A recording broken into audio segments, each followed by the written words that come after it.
اليوم كنبغي نسمعكم كيفاش كتشوفونا. واش حنا حزب خدام مش كيشتغل ولا ما كيشتغلش؟ واش غاديين في الطريق الصحيح ولا ما غاديين في الطريق الصحيح؟ وي، عطيونا لي كريتيك الا ما عجبتكم شي حاجه.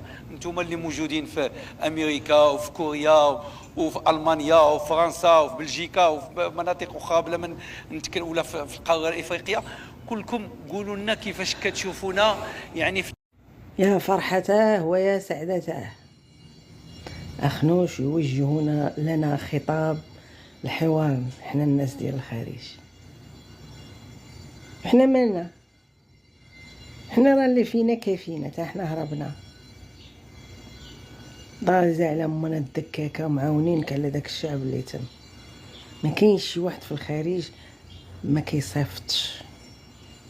الاولى انك تخاطب الناس اللي انت مترأس عليهم تم، انك تفتح حوار. تلفزتك الوطنيه بجميع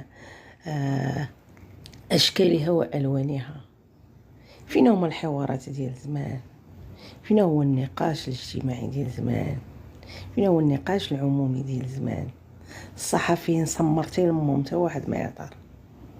الله اللي فنفنتي ياخد جريمه ما يخرجش منها على 20 عام، منين يخرج يقول لك راجعت راسي كنت غلط. ها اش غنقولوا لك حنا؟ مثلا حنا موالين الخارج اش غنقولوا لك؟ نقول لك راه منين كنجيو كنلقاو الغلا بزاف اكثر من اللي هنايا. نقول لك راه ملي كنسافر انا لكندا ولا الميريكان كتقام عليا رخص الا مشيت لطنجه ولا لمراكش ولا لاكادير. الناس ما معذورين، عندهم غير داك الموسم. كاين لا مصنع لا معمل لا حتى حاجه، تيبيع لك الكرموسه ب1000 ريال طبيعي، كيغوندي لك سيرفيس ثمن متريب، لان هذيك هي الفتره اللي غيعيش فيها. نقول لك ملي كننزل في شي محطه طرقيه كنشري لولادي مسكه ب1000 ريال ولا مصاصه ب1000 ريال، اللي دوك المشاريع كلهم في سميتك. اش غنقول لك انا اختي ولا خويا ملي كيبغي يكوموندي شي حاجه من شين كيلقى زوجاتك بالمرصاد خصو يحط 1200 في البوسطه. علاش؟ فرضتها الزوجه العزيزه. اش نقول لك حبابي الفلاحه كلهم خرجوا داروا باعوا بلاداتهم وسكنوا في الكراجات. اش نقول لك انا؟ نقول لك كاع الفرشه المائيه ديتيها المستثمرين الاجانب كيديروا لافوكا وحده كتستهلك 1000 يطرو. اش غنقول لك؟ نقول لك ولينا كنستوردوا كلشي. اش نقول لك الزل ضرب في الاعماق. اش نقول لك باغا نقول بزاف د الحوايج وخايفه من هذاك المدافع الذي يتوعد الناس اللي يهضر يمشي مويد كلاصه.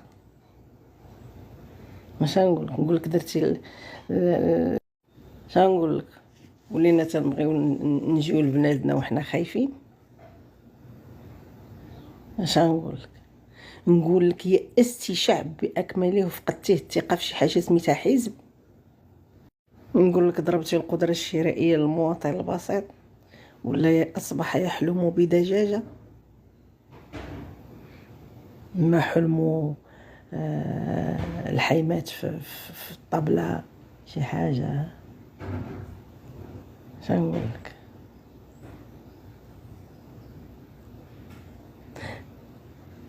تقاضت الهضره وحق الله.